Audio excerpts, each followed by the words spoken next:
Hello, everyone. Thank you for joining us. I'm Dr. Ash Lovell, and you are joining People for Bikes for our first of two webinars.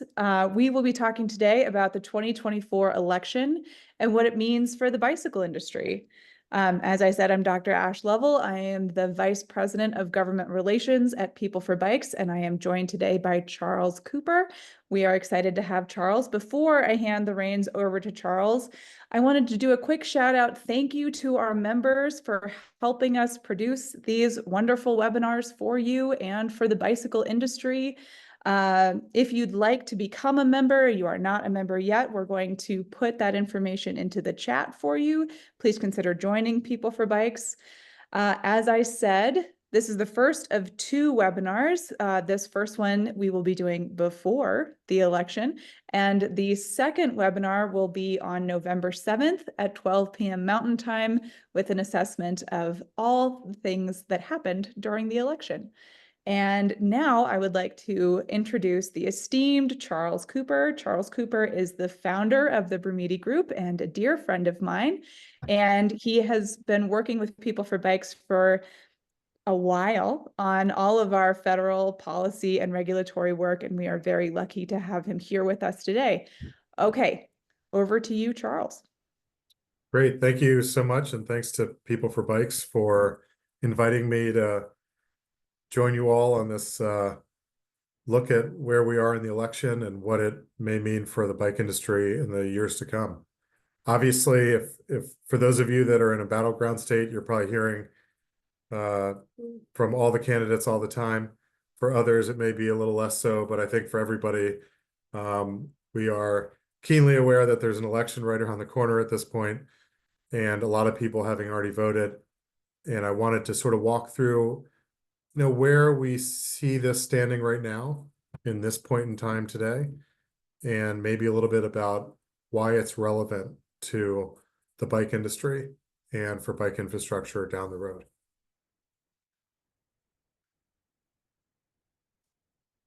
We are 32 days until the election. And I mentioned earlier that a lot of people have already voted. There's early voting in a lot of states that have opened up. And so the election's happening right now. And on November 5th, obviously, people will go to the polls in person.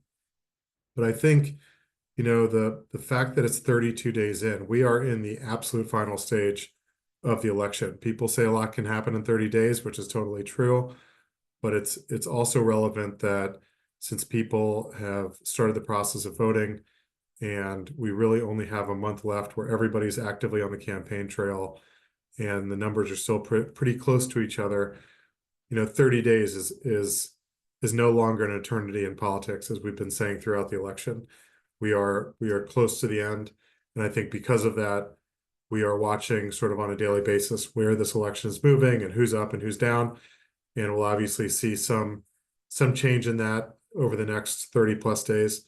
But generally speaking, we're rounding the corner and entering the end here. It's a super interesting election cycle for a lot of reasons. One of those reasons is how condensed the election cycle has been. Former President Trump announced in November of 22. President Biden announced he was running again in April of 23. And then Vice President Harris announced she's running in July of 24. So between July 24 and November 5th, that window is really small. And it almost seems like an eternity ago when this race was between former President Trump and President Biden. Now that it's Vice President Harris and former President Trump, it's the election has really taken an entirely different turn. And candidly, that condensed election cycle is something that historians and pollsters and analysts are very unfamiliar with. So it will be very interesting to see if polling and analysis and even predictions stay aligned with where they've been in past years based on just looking at this in a very short time frame. And I think we're going to see some interesting trends emerge from this because we're just not used to this short election cycle. They've spent a lot of money in a very short period of time. And really, and two candidates that didn't need help getting their name ID increased. Everybody sort of knew who they were already. Obviously, the sitting vice president and former president, there's not a lot of people that didn't know who they were. So it's sort of an interesting thing to consider as we go on this journey talking about the election, to appreciate how narrow and how condensed this election cycle is, with probable implications of that we're just not aware of yet. A little bit about where things stand. Right now, when you look at national polls, which are not the most reliable polls, but when you look at national polls, Vice President Harris holds a slight lead, right now, approximately 2%. In the battleground states, in the 7 or 8, depending on how you count it, battleground states that people believe will sort of change the course of the election, President Trump has a very, very narrow lead when you look at the averages. If the election were today, the Senate would probably have Republicans gain 2 seats, and they only need 2 seats to win the majority in the Senate that is currently controlled by Democrats. But the seat in West Virginia is leaning heavily Republican, and the seat in Montana is also starting to lean Republican. I'd say that election still has a little bit of a ways to go, but right now it seems like Republicans are gaining some traction there. There's a few other seats that people are looking at closely on the Democratic side, not the least of which is Texas and even Florida, but those are a little bit further out than these two. So right now it looks like Republicans have a slight advantage. In the House, Democrats have a slight advantage. There's 11 Democratic seats that are considered toss-up seats, which means it could go either way. And there's 15 Republican seats that are considered toss-up seats. So right now, the Democrats in the House have a little bit of an advantage if you look at sort of that overall number. Generally speaking, there's on both of those sides, there's a whole another layer of races that are more solidly Republican or solidly Democrat, but still have some risk to them. So we'll see some changeover here in the House. The big question is, at the end of the day, which party will have enough seats to gain the majority and have control of the speaker and the agenda and everything else. A lot of people look at the sort of the race on fundraising to determine the outcome of the election. I have 4 key notes here that I'm going to go through, and then I'm going to tell you why you shouldn't pay too much attention to it. But because everybody talks about sort of the fundraising battle, I think it's worth noting. The reality is Vice President Harris has raised a lot more money than President Trump. She also has a lot more money. They call it cash on hand. What they haven't spent yet, she has a lot more money than President Trump, basically double in both of those categories. And the Democratic National Committee holds a slight lead over the Republican National Committee, sort of the parties in fundraising. And Vice President Harris has a very small lead when you think about all the outside funds, the third-party groups that are putting money into these races. This is an incredible sum of money. It's hard to even sort of internalize, and these numbers are changing every single day. But the one thing I would say to this is, over time, people have really looked at fundraising as being a real indicator for who would win. And in a lot of cases, that's turned out to be true. And down ballot, when you look at especially House races, if you're raising a lot more than your opponent, you're in really good shape. When both people are, have strong name identification, people know who they are, and when they organically get as much press as they want, sometimes the numbers don't add up to that in the presidential election. I'll give you a really good example of that. When former President Trump ran against Hillary Clinton, she outspent him roughly 2 to 1 per voter, and obviously former President Trump won. So a lot of this money is going to advertising and getting out the vote and targeted messaging. But at the end of the day, it's not all about the money. It's about getting out. It's about rallying your voters. And so this is sort of interesting information, but if you're speaking at a cocktail party, I wouldn't necessarily use this as the determinant of who will win any election, especially this one. A few areas that I think will determine it. One is voter intensity, and I'm a big believer that voter intensity matters. And voter intensity is effectively how excited are people to vote for candidate A over candidate B. And the reason why that is important is because if somebody's really excited, if the voter intensity is really high, those people are talking to their family members, to their friends, to their neighbors, to friends at work, to people at church, whatever, to get them to vote. And they effectively become ambassadors of the campaign. If they're very excited about the campaign, they're more likely to get out there and one, actually show up to vote. If it's raining or otherwise tough to get to, they're still going to show up to vote. And two, they're likely to encourage others to do the same. So in my mind, and this is not scientific, I think voter intensity may be the most important sort of indicator of who's going to win. Very hard to gauge voter intensity without sort of polling them on how excited they are to vote one way or the other. But voter intensity is really important, and I think when you watch the national polls, it reflects in that.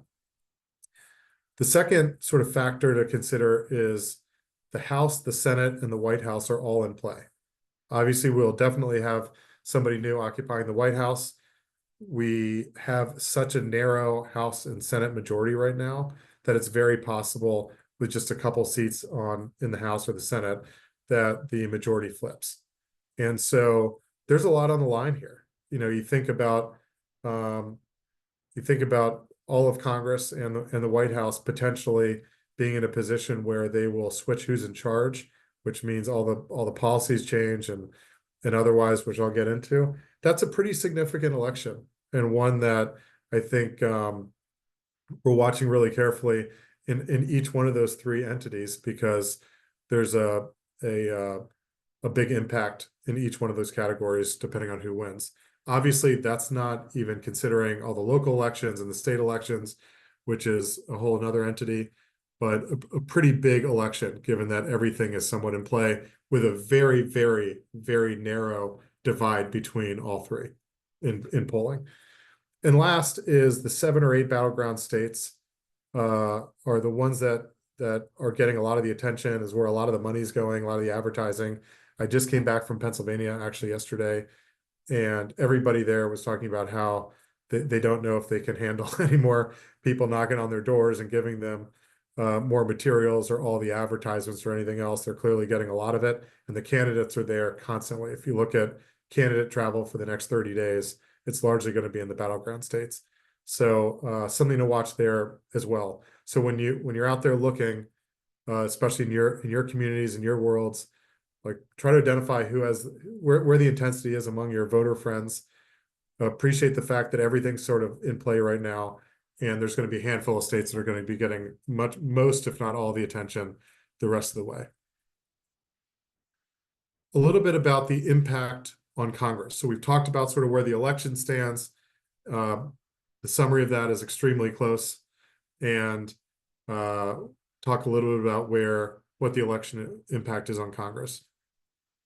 One interesting note is before the election, 74 policymakers are leaving Congress, 52 House members that are retiring, 12 House members that have either resigned or have passed away while in office, and 10 Senate members are leaving the Senate. So 74 policymakers are leaving before day one of the election. Now, some of those have left and been temporarily replaced.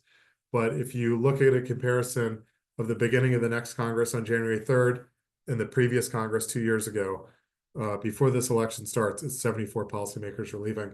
That's roughly 15%. I think it's 13.8% of Congress that's departing.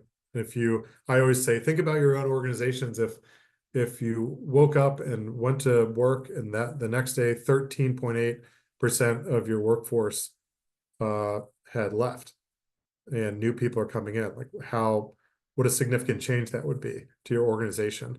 It's no different in Congress. You're going to have a lot of people that are new and a lot of people with a lot of institutional knowledge and expertise in Congress that are leaving, including a handful of very senior chairs and ranking members of committees, the people that have been leading these committees for years.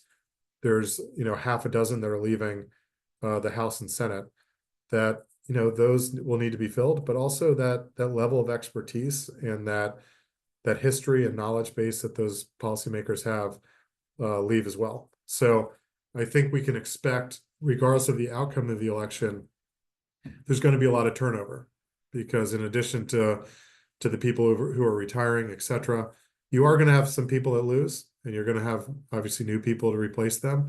And so the numbers start climbing up depending on how big of an election this will be, which we won't know till obviously after November 5th, but pretty significant change ahead in Congress, regardless of who controls the House or the Senate.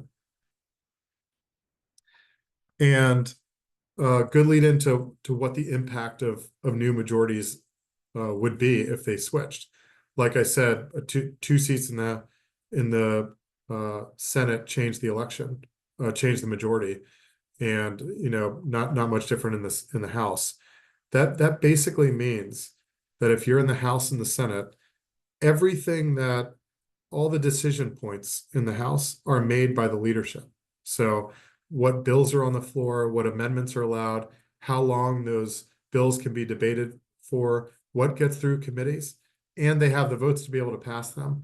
In the Senate, it's actually set up a little bit differently, where the majority still decides what bills are on the floor and for how long, and somewhat what amendments are allowed, but they really have to come to consensus on it. And instead of just a simple majority, they need 60 votes to move everything. So it's a little tougher in the Senate, but nonetheless, pretty impactful.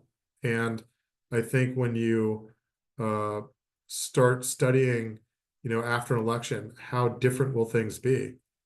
If you have a new speaker in the House and a new leadership structure in the House, they come in on day one and they change all the rules. They change the agenda, they change the process.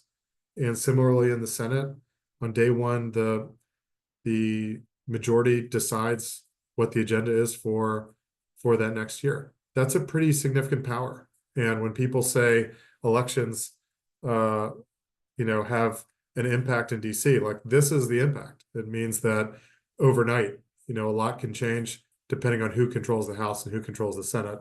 As a reminder, Republicans currently control the House and Democrats currently control the Senate, but the control is by such a narrow margin that we expect a very real possibility that both of those have the potential for flipping. And what does that mean in terms of policy for us? It means a lot, because if you look at just sort of the 8 boxes here on what potentially could be considered under new administration and a new majority in the House and Senate, here's what they are. Probably the largest tax reform since 2017. The 2017 tax cuts expire, a portion of them expire, and in 2025, and it will spur an entirely new debate around tax reform, where a lot of different priorities, some of which we have, will be put into that mix.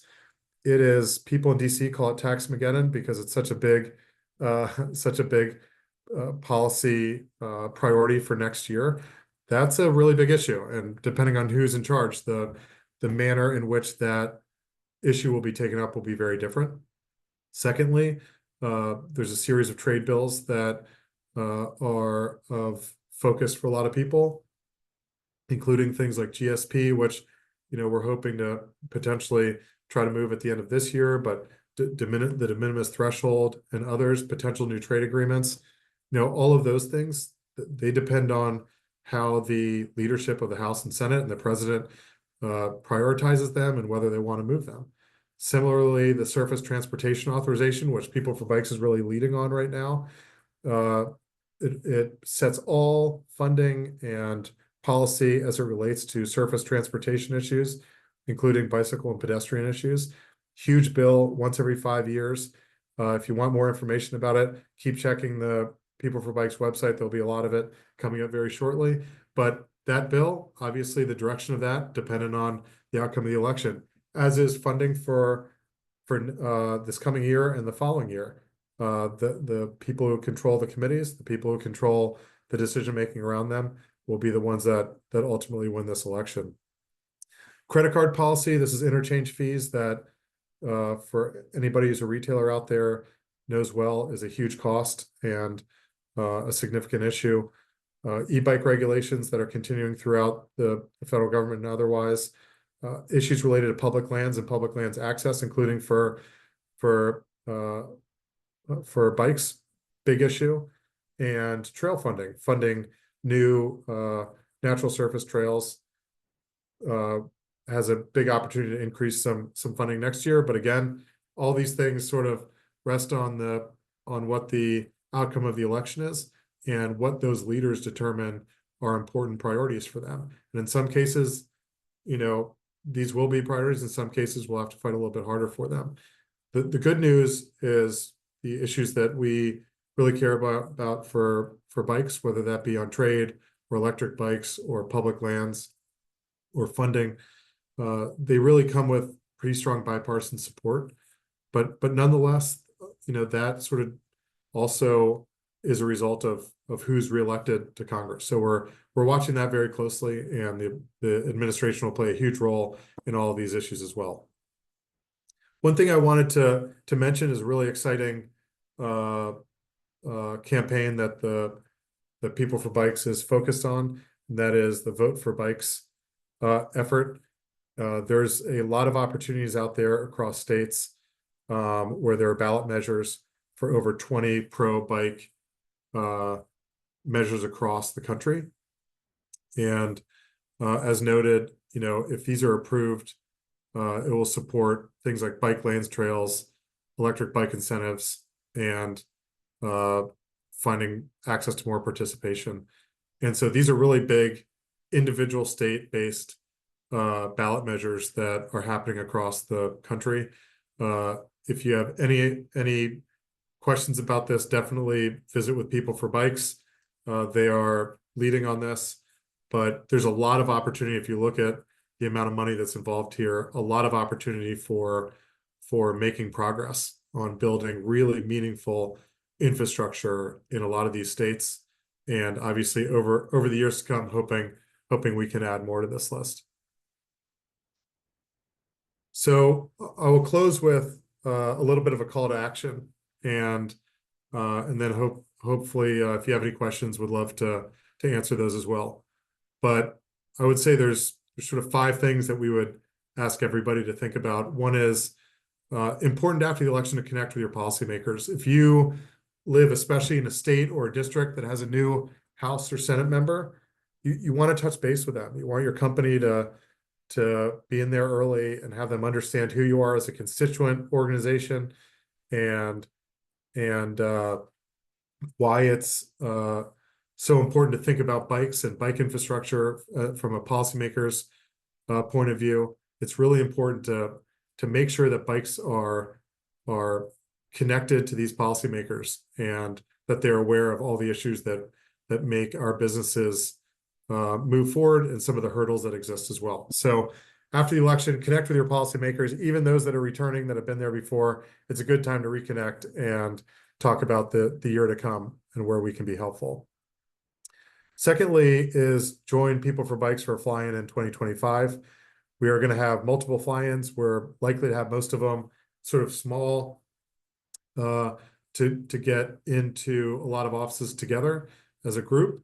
And we'll keep you updated on that. That will also be available through People for Bikes, but they're really important and they're really useful. If you want to talk to somebody that's been on them before, we're happy to connect you. And we generally do it by theme. So trying to talk trade or infrastructure or something else, but we would really welcome your participation, especially if you haven't done it before. It's a great experience. It's a good networking opportunity as well. It's a good opportunity to get your company or organization in front of policymakers and their senior staff, but it's also an opportunity to band together and really push some of our issues over the finish line and advocate for them throughout Congress and the administration.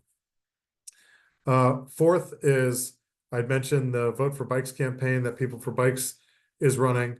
Find those that are in your community and obviously support them. If you need more information on that, definitely talk to the folks at People for Bikes, check out their website, but really important things that are happening right now. Make sure you know about them and make sure that they're an important part of your decision making on election day. And lastly, obviously encourage everybody to vote. It's really important for everybody to get out there for all sorts of reasons, and we really appreciate your joining us here today.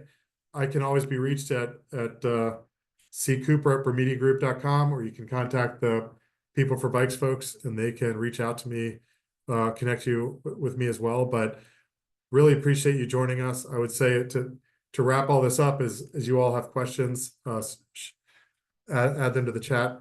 But I would say that we're in a very, very, very tight election cycle right now. Very, very tight, with significant consequences because, as I said, the White House, the Senate and the House are all in play. But it's really important to watch over these next 30 days how you're seeing those numbers change, because they will change abruptly back and forth, because small things are making a lot of movement since we're so close to the end.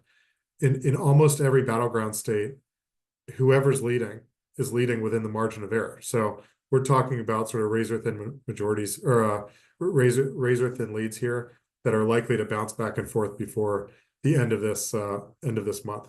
So with that, thank you so much for your time. And Ash, I think I'll turn it back to you to see if there's any questions. Charles, that was so great. Thank you so much. I have a lot of my own personal questions that I want to ask you, but I'm going to ask you those offline. And if we get to them at the end, if there's not enough time, I will ask you one silly question. But we do have a couple of questions from our participants. Mr. Bob Burns, thank you for submitting a question. Bob asks, when is the new Congress seated, and will the new or the old congressional leadership oversee the certification of the Electoral College votes for president? That is a really good question. So the Congress is seated on January 3rd of this year. They are sworn into office. Their first action actually is to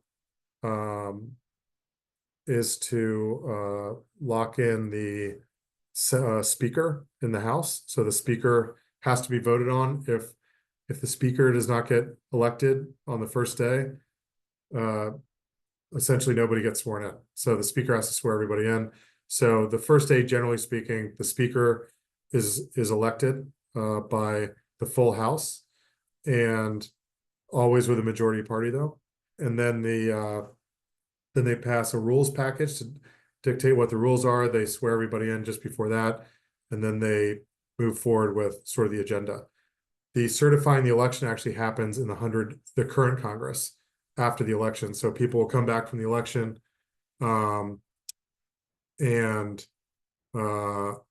you know what? I need to double check how they operate that when everybody's up for election. Bob, let me get back to you on that.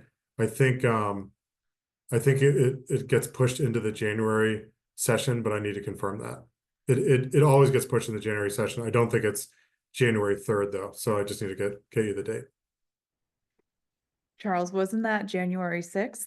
It was last year, but it's not dictated to be on January 6th, I believe. Okay, because I know the vice president also plays a role in the certifying of the election, right? Yeah, they preside over it. Exactly. Yeah. I only know that because stuff happened. Yeah, it will definitely be in the new Congress, but I just can't recall whether it's what the set date would be. Okay, great. We will get back to you. Adam Kepfer asks, are there planned dates for the 2025 DC fly-ins, and how do we get involved in those? Yeah, they're not yet planned dates. We're going to plan those likely around significant dates as it pertains to the surface transportation bill moving.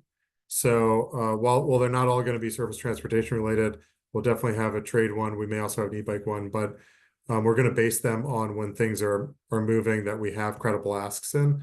So we don't know yet. We do not yet know what dates those will be. I think it's fair to say we're going to widely publicize them when we do know that.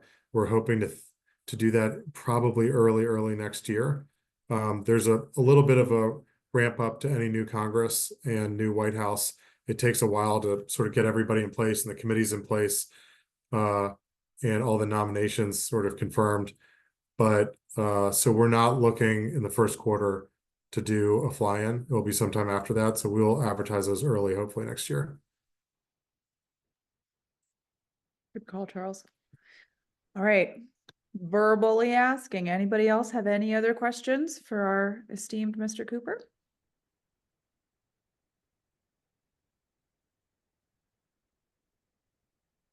If not, I am going to take this moment to ask the two questions that I think might be interesting for other people. Charles, how closely should we follow the polls? Like, they're changing all the time, but I keep having all of these conversations with people about like who's actually answering these polling calls. It's not me. Um, I think over time, candidly, I watch polls quite a bit, but candidly over time, I think we've noticed that polling is not as consistent as we would hope it to be. And that's for a lot of reasons. This year in particular will be really interesting because uh, not totally sure how that condensed election cycle impacts polls. Like, do people think about it differently? Do they respond differently? Or is there so much pressure right now on voters that they're just not responding to polls at all? Are they lying on polls? Like, we don't really know, but we'll find that out. Um, as Bob Burns points out, it's consistently wrong, but nonetheless, we watch it very closely. So I would say I think polls are interesting to watch. I don't know that any of us are in a sort of space to be able to predict what the outcome of the election will be. Frankly, those who are predicting it right now, it's a total guess because the numbers are so close to each other, and within the margin of error, it's very tough to say one way or the other who would win in especially the top of the ballot. So I think polls are interesting to watch. They certainly do show trends in one direction or another. And I think that's sort of what you get out of them. But analyzing the numbers and saying, hey, that one person has 52%, the other has 49, that definitely means one person's the 52% is going to win. That's just not how the election works. But watching the trends, how those numbers are changing, certainly matters. And when somebody is well outside the margin of error, if somebody's leading by 12 points in the polls, the likelihood of them not winning is pretty low. Okay. Excellent answer. Thank you, Charles. We have a question from David Bodek. Can you provide an example of projects that are slated in California? David, I can't because that's not my space. I think you're probably talking about the Vote for Bikes campaign, some of the ballot measures in California. That's just not my space. I can tell you that. Ash, do you know that? Okay, Yes, I'll turn it back to Ash. sure. David, if you would like to have a conversation about some Vote for Bikes projects that we are working on at the state level, we are super happy to have that conversation with you. My email is ash@peopleforbikes.org, and I can bring in our state and local team on that conversation as well. Any other questions from participants?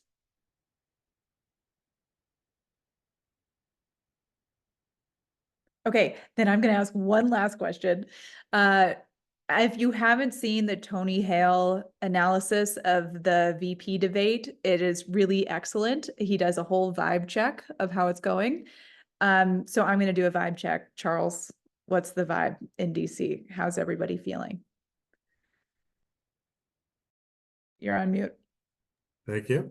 DC right now is pretty vacant because they took the month of October off to go campaign. So uh, our vibe check has low returns at the moment.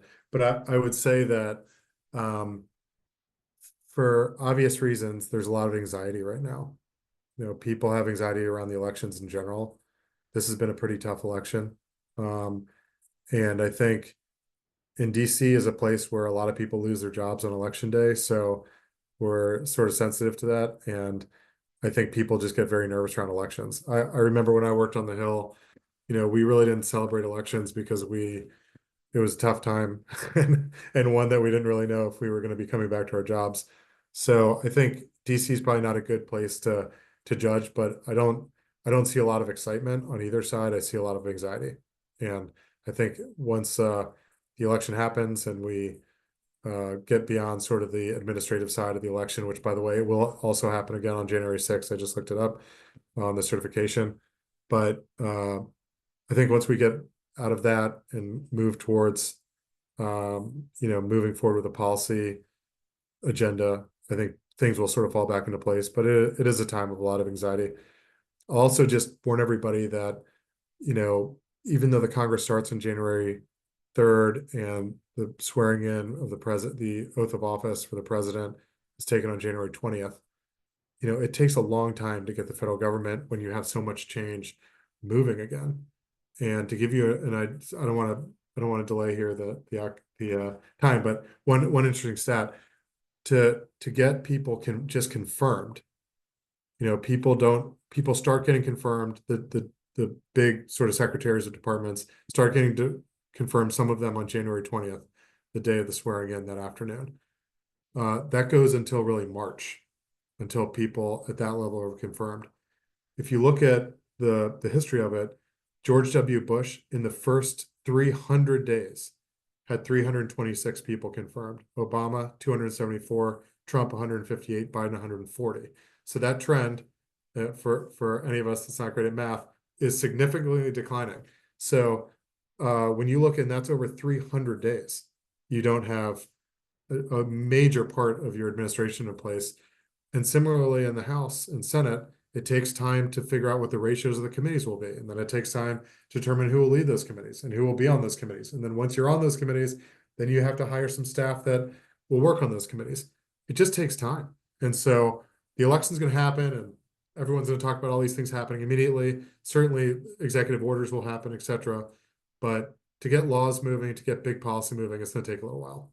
And that's just sort of how it is every big election, every year where there's a presidential election, and this will be no different. That is super helpful, Charles. It also informs when we should be doing the fly-ins. Also not probably before March. Correct. Smart. There's a strategy there. Okay, well, Charles, thank you so much for the time. Thank you for sharing your expertise. Folks, again, our next webinar on this issue will be November 7th at 12 p.m. Mountain, if you'd like to sign up ahead of time. If you have any questions in the meantime, please feel free to reach out to People for Bikes. Again, my email is ash@peopleforbikes.org, and we appreciate all of you tuning in. Thanks so much.